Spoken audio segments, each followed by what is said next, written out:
Hola a todos, ¿cómo se encuentran? El día de hoy nos encontramos en la ciudad de Medellín, Colombia, con un objetivo muy especial, y es el de presentarles el tema de las lenguas indígenas en Colombia, y bueno, no solo las indígenas, las criollas también.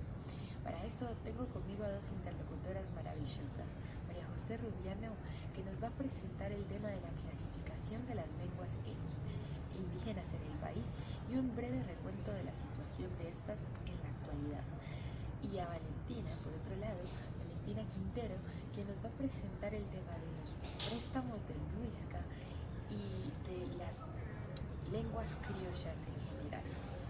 Bueno, los dejo con ellas. Bueno, como ya les dijo Bárbara, me llamo María José y soy la que le va a presentar el tema de la clasificación de las lenguas indígenas en el país, pues con un breve recuento de su estado actual. En cuanto a las clasificaciones, para empezar a hablar de los datos históricos, es primero importante mencionar esa condición especial que tiene Colombia en cuanto a su posición geográfica, a su extensión y a su variedad de ambientes que la van a hacer un lugar de encuentros, de transformaciones y fragmentaciones de las lenguas, lo cual va a ocasionar una gran diversidad en las mismas. Adicional a esto, es importante tener en cuenta que para definir una clasificación y los criterios de clasificación es importante la definición que se tenga de lengua y las necesidades que va a tener un determinado contexto histórico. En esta medida entendemos como en el siglo XVI y en el siglo XVII los españoles van a buscar establecer unas lenguas generales a partir de datos culturales, de datos geográficos y de testimonios que estandaricen las lenguas en la región y que permitan una mayor eficacia en la comunicación. Posteriormente, en el siglo XVIII, vamos a ver cómo se busca una lengua matriz, es decir, una lengua encontrada a partir de datos gramaticales y lexicales similares o afines. Va a haber un momento en el que estas clasificaciones van a parar o se van a encontrar como en stand-by, por así decirlo, y es a partir de la decadencia del Imperio Español. Esos estudios se van a renovar en el siglo XIX con la americanística europea, que va a coger la documentación etnográfica, filológica y de viajeros que se tenga y entablar como varios intentos de clasificación. Uno de los intentos de clasificación, uno de estos intentos va a ser el que va a ser el de Paul Rivet, que coge datos ignotos y a partir del método comparativo establece familias. En este punto es importante mencionar que como el método comparativo no es tan bueno con la escasez de datos que presenta, muchas de las hipótesis que él planteaba van a tener que ser descartadas, así como muchas otras van a ser tenidas en cuenta. Otro intento muy importante va a ser el de Daniel Britton, el cual va a coger datos o documentos, todos los documentos o muchos de los documentos que se tienen hasta el momento, y a partir de datos lingüísticos entabla esa clasificación.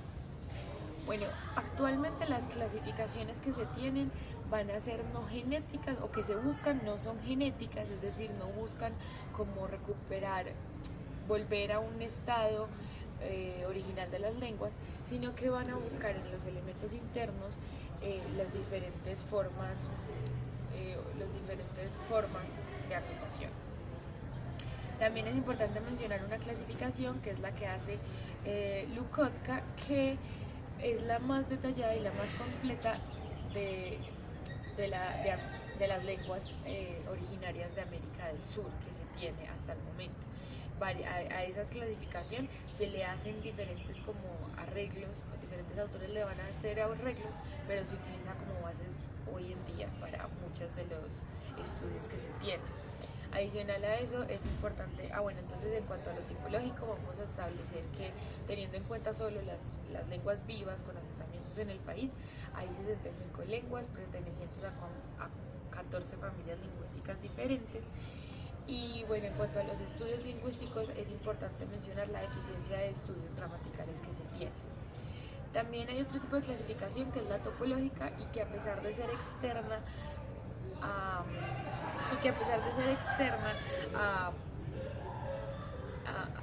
a los estudios lingüísticos en sí, una vez logran acoplarse nos van a dar datos importantes. Bueno, ahora, hablando en general pues, de la situación actual de las lenguas, hay una frase que lo puede describir de manera muy precisa y es: hay gran diversidad de lenguas con muy pocos hablantes. Esta situación se debe principalmente a tres aspectos. Uno va a ser la falta o la pérdida de transmisión intergeneracional de unas lenguas. Muchas comunidades no le están enseñando a sus nuevas generaciones la lengua nativa.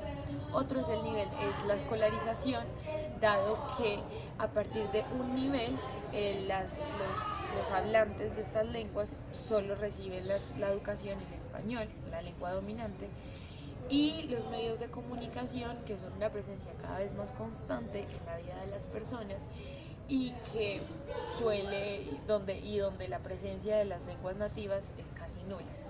Frente a lo que establece la UNESCO, son todas las lenguas que se encuentran hoy en día en el país, las lenguas nativas están en riesgo.